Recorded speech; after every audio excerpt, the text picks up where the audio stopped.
Actually. So what color should your tap water be? Should it be brown or orange colored? Should it smell really funky, very putrid or anything like that? Well, I'm going to tell you a story about in 2014, the city of Flint in the state of Michigan had this exact problem. The water was a very different color, it was almost black.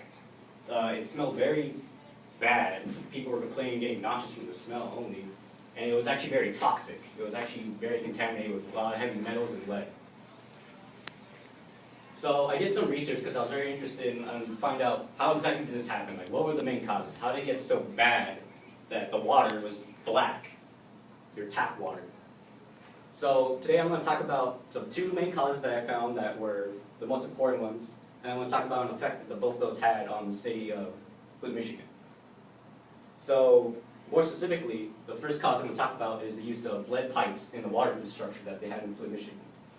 And then the next cause I'm going to talk about is the decision to change the water supply source from Detroit to the Flint, Michigan River, or the Flint River. So on my first point, the first major cause that they had was using lead pipes in the water infrastructure. According to an article by John R. Scully in the Corrosion Journal, a journal of science and engineering, a lot of the existing U.S. water infrastructure in the United States was built before the 1950s. Now the problem with that is that before the 1950s, they did not document a lot of the materials that they used when they put down the water infrastructure. So they could have used iron, copper, which are pretty relatively safe, but the most dangerous one is lead, which is a lot more common. They did not know a lot of the dangers that lead has that we do now. So the problem with lead pipes is that not necessarily that it's using the lead pipe itself. Usually they have a coating around the inside made of phosphates and like calcium to protect the water inside so it doesn't leach into the water. The problem is actually the water itself going through the pipe. If the water itself is called a heavy water, it's very dense of minerals like iron and calcium and all that, it starts corroding the lead pipe. And just think of it, if you had a lead straw, when you suck water through the pipe, the lead starts coming in through the water. And that's how a lot of the lead got into the water supplies from the pipes, not the actual water.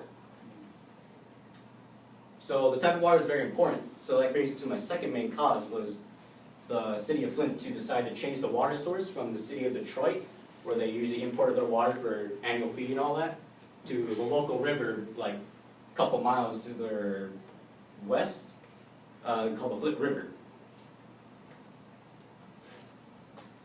Now, they did this in the year of 2014 in order to save money. The city of Flint was not doing well financially. They had around a $15 million deficit annually. So according to an article by Maria McNutt in the Journal of Science, when they decided to change the Flint River, they did not put in countermeasures to treat the water for heavy metals. So relating back to my first point, when they put the water through the water infrastructure in Flint, Michigan, all the lead pipes started corroding, and when that happened, all the lead started seeping into the water. And like I said, sort of like a straw when you lead straw. When you suck the water in, the lead goes in, and then you get contaminated water.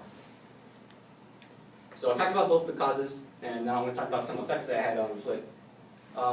One of the main obvious reasons was the high lead levels in the children's blood, which led to lead poisoning. An article by Mona Hanna Atisha, published in the American Journal of American Public Health. They did a study actually in years 2013 to 2015, a year before the Flint, Michigan crisis and a year after the Flint, Michigan crisis. What they found is that lead level in children actually more than doubled after the city of Flint switched their water supply from the Flint River. The highest they found was about 6% lead in their blood, which is dangerously high. The human body has almost zero tolerance for lead. You get very sick if you can encounter lead if you start digesting lead. A lot of doctors started reporting rashes and started reporting hair loss from their patients. It was one really bad effect. So it was only months after they started doing this. So to wrap up, this crisis is still going on. They still haven't fixed their water supply yet. They're importing a lot of bottled water. And a lot of the problems is that we don't know what lead has long-term effects of. We don't know if it affects the mind development of the children, or any health detriments in the long-term run. So I talked about like the lead pipes. It's very hard to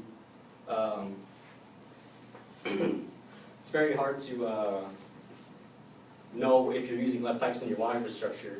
The water source was very, very heavy, and ultimately led to lead poisoning in a lot of children and a lot of people just in general. So I hope this gives you some insight what happened in Flint. I hope it gives some insight into what happened in our daily water structure just across the United States, because it can happen anywhere, honestly, if the water structure is open. Right?